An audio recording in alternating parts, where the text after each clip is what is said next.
ఇకపోతే వృత్తి నైపుణ్యాలు పెంచుకోవాలి.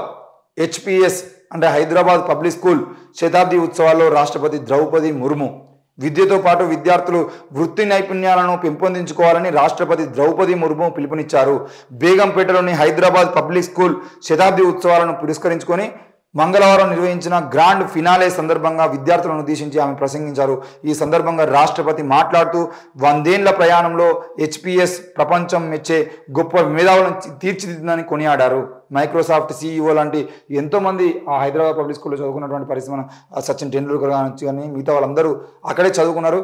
మరి వృత్తి నైపుణ్యాలు పెంచుకోవాలని చెప్పేసి రాష్ట్రపతి గారు మాట్లాడుతున్నారు. చాలా సంతోషం, అది మనం కూడా ఒప్పుకుందాం, పెంచుకోవాల్సిన అవసరం అయితే ఉంది. మరి దేశవ్యాప్తంగా ఉన్నటువంటి నవోదయ పాఠశాలలో కానీ లేదంటే ఇట్లాంటి పెద్ద పెద్ద పాఠశాలల్లో కానీ గురుకుల పాఠశాలల్లో కానీ లేదంటే దేశవ్యాప్తంగా మీరు నడిపిస్తున్నటువంటి ముఖ్యంగా ఏమైనా ట్రైబల్ కదా, ట్రైబల్కి సంబంధించినటువంటి పాఠశాలల్లో కానీ ఏకలవ్య పాఠశాలలో కానీ ఏం జరుగుతుంది? వృత్తి నైపుణ్యాలను పెంచుకునేటువంటి పరిస్థితులు ఉన్నాయా? ఒక రాష్ట్రపతిగా మీరు దేశవ్యాప్తంగా వృత్తి నైపుణ్యాలను పెంచుకోవాలి, విద్యార్థులందరూ ముందుండాలి, తప్పకుండా విద్యార్థులందరూ విద్యతో పాటు వృత్తి నైపుణ్యాలను పెంపొందించుకోవాలని చెప్పేసి బహిరంగంగా మీరు విద్యార్థుల ముందు మాట్లాడారు కదా, దానికోసం మీ ప్రభుత్వాలు ఏం చేస్తున్నాయని చెప్పేసి ప్రశ్నించిరా? దేశవ్యాప్తంగా యూనివర్సిటీల పరిస్థితి ఎట్లా ఉందో ఒక్కసారన్నా మీరు పోయి చూసిరా?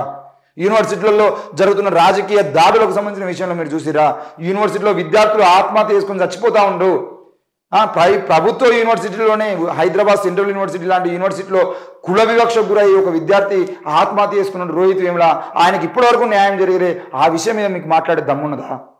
ఒక రాష్ట్రపతిగా ఉన్నటువంటి వ్యక్తి వృత్తి నైపుణ్యాలను పెంచుకోండి అని చెప్తే సరిపోతే ఎవరు పెంచాలి? ఈ విద్యార్థులు వృత్తి నైపుణ్యాలు పెంచుకోవాలంటే మీరు సరైనటువంటి వస్తువులు కల్పించాల్సిన బాధ్యత ప్రభుత్వం ఇది కదా.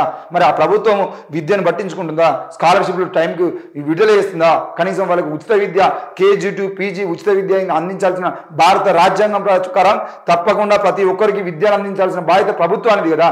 మరి దాన్ని కూని చేస్తూ ప్రైవేట్ యూనివర్సిటీలకు, ప్రైవేట్ స్కూళ్లకు, కార్పొరేట్ విద్యా వ్యవస్థలకి ఈరోజు ప్రభుత్వాలు వంతపడతా ఉంటే ఆ ప్రభుత్వాలకు సంబంధించిన విషయంలో మీరు ఏం మాట్లాడుతున్నారు? గవర్నర్ తమిళసై గారు ఉన్నారు, మరి యూనివర్సిటీల పరిస్థితి ఎలా ఉందో కనీసం రాష్ట్రపతి గారికి విప్పి చెప్పేటువంటి పరిస్థితి ఈరోజు ఉందా?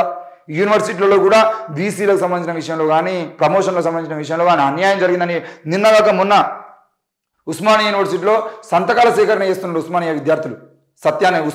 ఏఐఎస్ఏకు సంబంధించినటువంటి సత్యానెల్లి అనే విద్యార్థి నాయకుడు ఆధ్వర్యంలో జరుగుతున్నటువంటి ఎన్నో పరిస్థితులు మనం చూస్తున్నాం. అట్లాంటి నాయకుల మీద యూనివర్సిటీలో సస్పెన్షన్ గురి చేస్తూ ఆ విద్యార్థుల మీద చర్యలు తీసుకుంటామని చెప్పేసి ఆ విద్యార్థిని బెదిరించేటువంటి పరిస్థితులు ఉన్నాయి. మరి వాళ్ళు వృత్తి నైపుణ్యాలను ఎట్లా పెంచుకుంటారు? కనీసం ల్యాబుల్లో సరైన వస్తువులు లేవు, లైబ్రరీలో సరైన వస్తువులు లేవు, యూనివర్సిటీలో సరైన వస్తువులు లేవు, సరిగ్గా అసలు ప్రొఫెసర్లు లేరు, అసిస్టెంట్ ప్రొఫెసర్లు లేరు. మరి అట్లాంటి విద్యార్థులు ఏ రకంగా వృత్తి నైపుణ్యాలను పెంచుకుంటారు? మీరే చెప్పాల్సిన పరిస్థితి ఉంది. దేశంలో విద్యా వ్యవస్థను సర్వనాశనం చేస్తున్నటువంటి బీజేపీ పార్టీ కానీ రాష్ట్రాల్లో బీజేపీ పార్టీ చేస్తున్న అరాచకాలు కానీ పెరిగిపోతూ ఉన్నటువంటి క్రమంలో మీరు కేవలం స్పీచ్లు మాత్రమే ఇచ్చిపోతే ఎట్లా పరిస్థితి? దానికి సంబంధించిన విషయంలో మీరేం చేస్తారు? వృత్తి నైపుణ్యాలను దేశవ్యాప్తంగా విద్యార్థులు పెంచుకోవడం కోసం కేంద్రంలో ఉన్నటువంటి రాష్ట్రపతిగా ఉన్నటువంటి మీరు ఏం చేయబోతున్నారు? దాన్ని ప్రజలు చెప్పాల్సిన అవసరం ఉంది, విద్యార్థులు చెప్పాల్సిన అవసరం ఉంది. మీరు అందరూ బాగా చదువుకోండి అంటే సరిపోదు కదా. వాళ్ళు బాగా చదువుకోవాలంటే కావాల్సినటువంటి పుస్తకాలు కానీ, నోట్బుక్స్ కానీ, పెన్నులు కానీ వాటన్నింటినీ ఇచ్చి ఇంకో మీకు కావాల్సినవన్నీ నేను ఇస్తున్నా, మీరు ఇప్పటి నుండి బాగా చదువుకోండి అని చెప్పాలి. కానీ మీరు బాగా చదువుకోండి, మంచిగా డెవలప్ అవ్వండి, మీరు కూడా గొప్ప స్థాయికి వెళ్ళండి, మీరు కూడా CEO గూగుల్ CEO సంబంధించిన మైక్రోసాఫ్ట్ CEO లాగా మీరు కూడా ఎదగండి అని చెప్తే ఎదగండి అని చెప్పడం ఎవరైనా చెప్తారు. మీరు ఢిల్లీ నుండి వచ్చి హైదరాబాద్లో చెప్పాల్సిన అవసరం లేదు. కాబట్టి ఏం చేయాలనుకుంటున్నారు? మీ ప్రభుత్వం ఏం చేస్తుంది?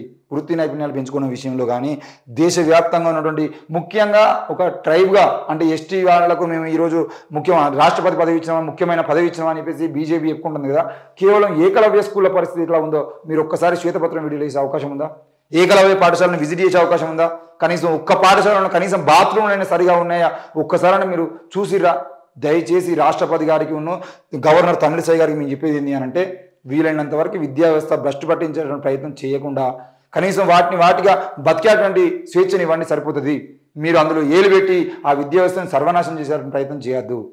తప్పకుండా వృత్తి నైపుణ్యాలకు సంబంధించిన విషయంలో కానీ, విద్యార్థుల భవిష్యత్తు సంబంధించిన విషయంలో కానీ, ఉద్యోగాల విషయంలో కానీ, స్కాలర్షిప్ల విషయంలో కానీ మీరు ప్రభుత్వాల మీద ఒత్తిడి తెచ్చి మీకు కేసీఆర్ గారి మీద, రేవంత్ రెడ్డి గారి మీద మీరు చర్యలు తీసుకునేటువంటి అవకాశం ఉంది. విద్యా వ్యవస్థకు సంబంధించిన విషయంలో తమిళసై గారికి అలాగే ప్రధాని నరేంద్ర మోడీ గారికి సంబంధించిన విషయంలో, యూనివర్సిటీలకు సంబంధించిన విషయంలో కానీ, స్కూల్స్కి సంబంధించిన విషయంలో, కేంద్ర పాఠశాలకు సంబంధించిన విషయంలో కానీ వారిని ఒత్తిడి తెచ్చే విధంగా రాష్ట్రపతి గారు కూడా అధికారం ఉంది. మరి మీరు మీ అధికారాన్ని దృష్టిలో పెట్టుకొని అధికారంతో చర్యలు తీసుకునే అవకాశం ఉన్నప్పుడు ఎందుకు తీసుకోవట్లేదు కూడా దేశ ప్రజలకు ఒకసారి చెప్తే బాగుంటుంది. మీరు అట్లా కాకుండా వృత్తి నైపుణ్యాన్ని పెంచుకోండి అని చెప్తే వాళ్ళు పెంచుకునే విధంగా లేనటువంటి పరిస్థితుల్లో వాళ్ళు ఎట్లా పెంచుకుంటారు? మాటలు చెప్పేంత వరకు రాష్ట్రపతి గారు, గవర్నర్ గారు పరిమితం అయిపోతే దేశ ప్రజలకు మీరు చెప్పాల్సిన మాటలు కూడా చెప్పడం మానేయండి.